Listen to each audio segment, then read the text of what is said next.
Let's get back onto the continent now and give you an update on this. The main opposition in Congo's presidential election has complained of widespread irregularities. That's after voting was marred by long queues, broken voting machines and torrential rain. President Joseph Kabila is due to step down next month after 18 years in power in what will be the country's first democratic transition. Let's bring you some analysis on this. I'm joined in studio by Victor Homoswana from Africa is Open for Business. Thank you so much for joining us, Victor. Good morning. Morning. Last day of the year. Are you grateful? Can you believe it? Yeah, already. Can you be careful. The next thing you know, it will be last day of 2019. I know, already like that.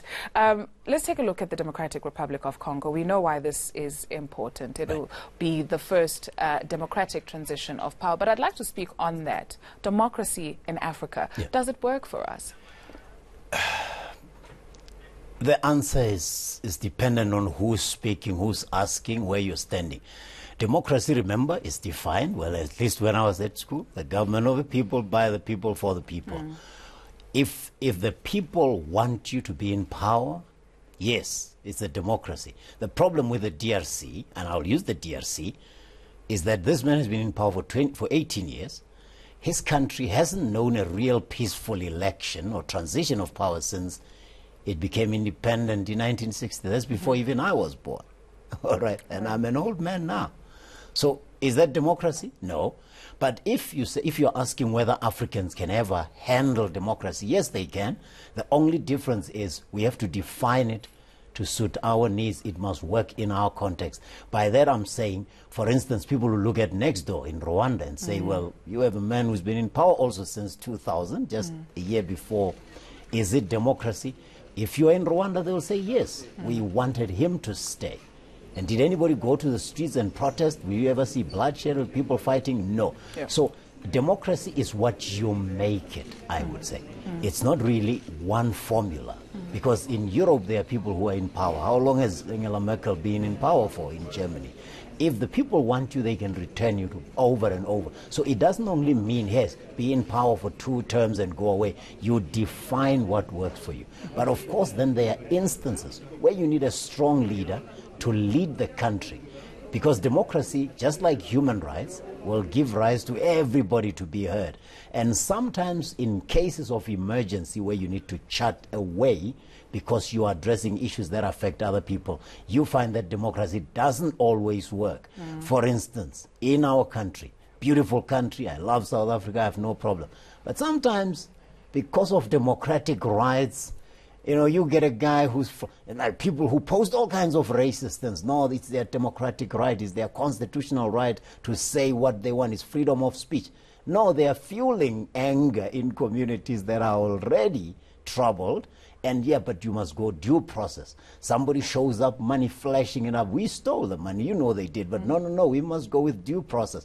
So sometimes it works and sometimes it doesn't work. But I believe that big word is context. What context are you exercising or practicing democracy? 100%. You touched on the Democratic Republic of Congo's neighbor, Rwanda. You've also got Uganda as well. Geopolitically, one is stunned by sort of the silence or the stance that those countries have taken.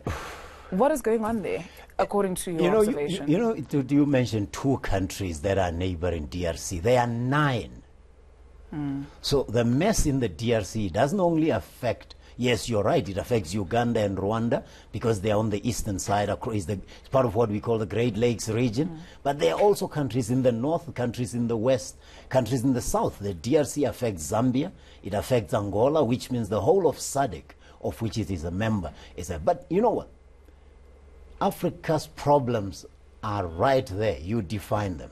We are very keen to say, that's a sovereign state. Yeah. Let it do what the people want, even if there's evidence that things are not right. So I'm not very impressed with SADC. I'm not impressed with the African Union. The next thing you know, some foreign power from Europe is going to impose sanctions, and we will blame them for being an agent of the West.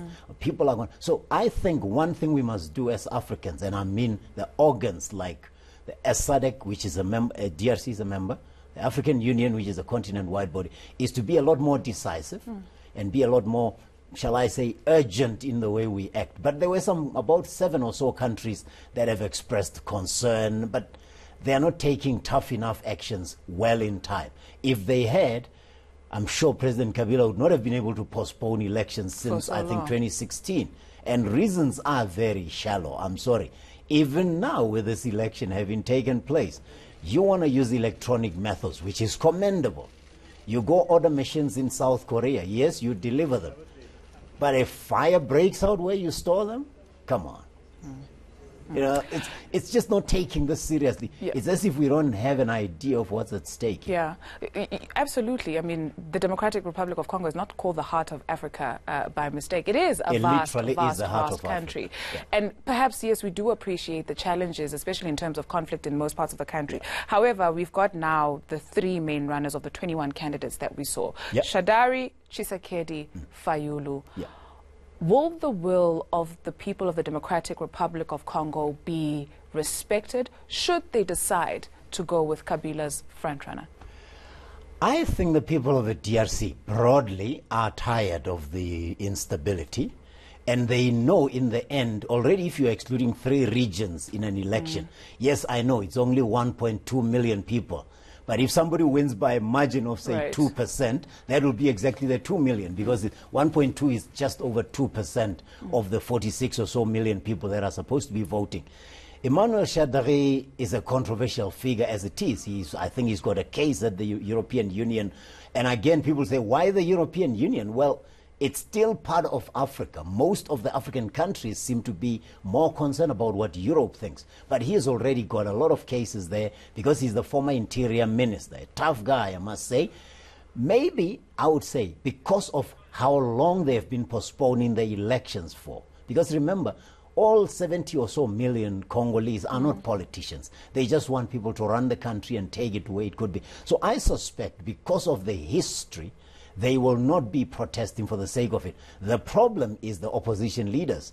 Shadari, Tshisekedi, the son of the late Etienne, the former prime minister, and Fayulu, who refused to sign the pledge for peace. Now again, you can say, why do you force people to sign a pledge for peace when there's evidence of injustice? At least peace sometimes is more important than being right, remember?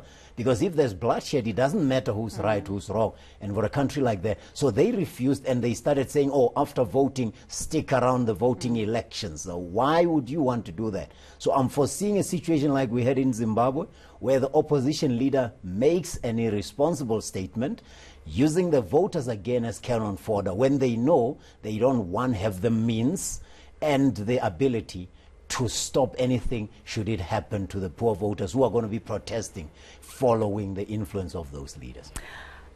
Aluta. So let's pray. Let's pray. Yeah, in this case, I would say let's pray for peace. I think we need a bit more. We need a strong intervention. There's nothing stronger than prayer, but we need strong intervention as well. Certainly. Victor, thank you very much for coming through to speak to us from Africa is Open for Business, chatting to us about the situation in the Democratic Republic of Congo.